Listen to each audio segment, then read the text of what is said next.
Hi, I'm Tudor Morgan. And I'm Judith Heinrich. We are expedition leaders for Hütterüten. Today we are going to talk about the green technology we are using on our newest expedition ships, MS Fridtjof Nansen and MS Roald Amundsen. This is pretty geeky stuff, people. I can start by saying MS Fridtjof Nansen is the second hybrid-powered expedition ship in our fleet. We launched her in February 2020. Her sister ship is called MS Roald Amundsen, and they are almost exactly alike. So what you'll see here in this movie also applies for MS Roald Amundsen. We have named these great ships after two of Norway's most famous explorers and polar heroes. Roald Amundsen was the first to sail through the fabled Northwest Passage, and then he was first to reach the geographical South Pole. Fridtjof Nansen was also a great explorer, a diplomat, and a professor in oceanology. He even won the Nobel Peace Prize for his humanitarian work. That was short the background of the names. Right now, I'm standing next to the infinity pool on MS Fridtjof Nansen. This is actually heated by the heat recovery system from the ship's engines. Would you like to explain a bit, Tudor? Yes, central to MS Fridtjof Nansen's and Roald Amundsen's sustainable design is an efficient heat recovery system, which redirects excess heat produced from the engines for use throughout the ship.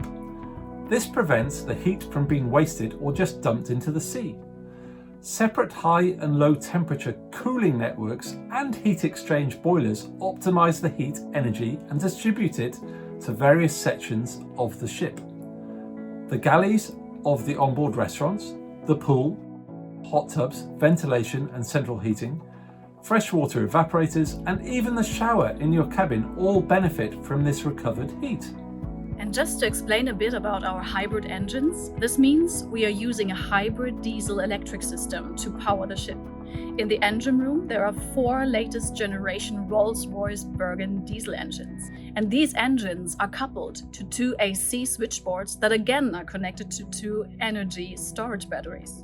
This is where we have our spare generator capacity available. Any well-run passenger ship will always have spare generator capacity available.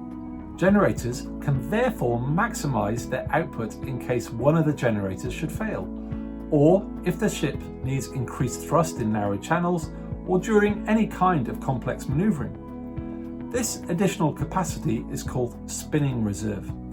To create the additional energy required for spinning reserve typically means pushing the generators harder by burning much more fuel. That isn't the case for our hybrid ships.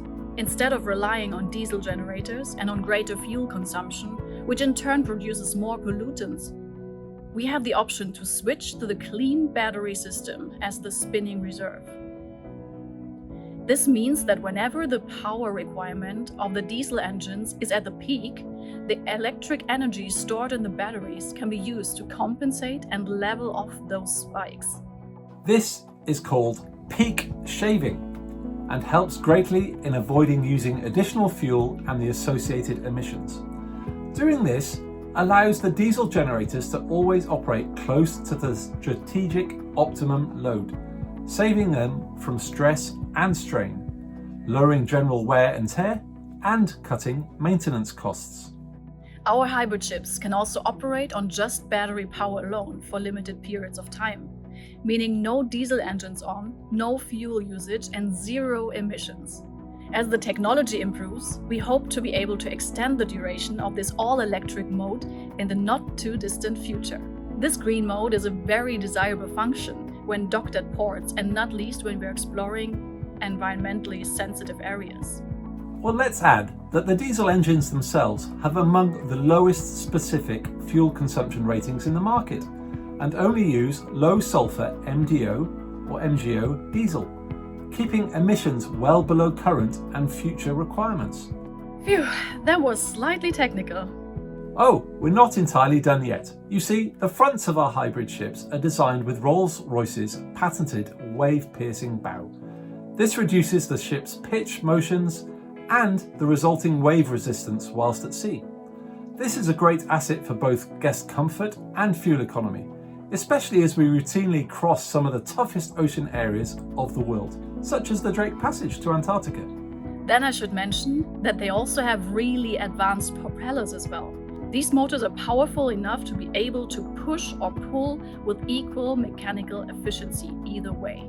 Compared to conventional thruster types, these hydrodynamic propellers offer much lower drag, lower noise, and lower vibration levels, thereby helping to lessen fuel consumption and improve the sailing experience for you as a guest. So there you have it. Ships filled with green innovation and technical solutions, loads of comfort, great food, super interesting science program, and exploring some of the most pristine and interesting places in the world. Would you like to know more about how the experience on board is? Then take a look at our movie called On Board Our Newest Expedition Ships.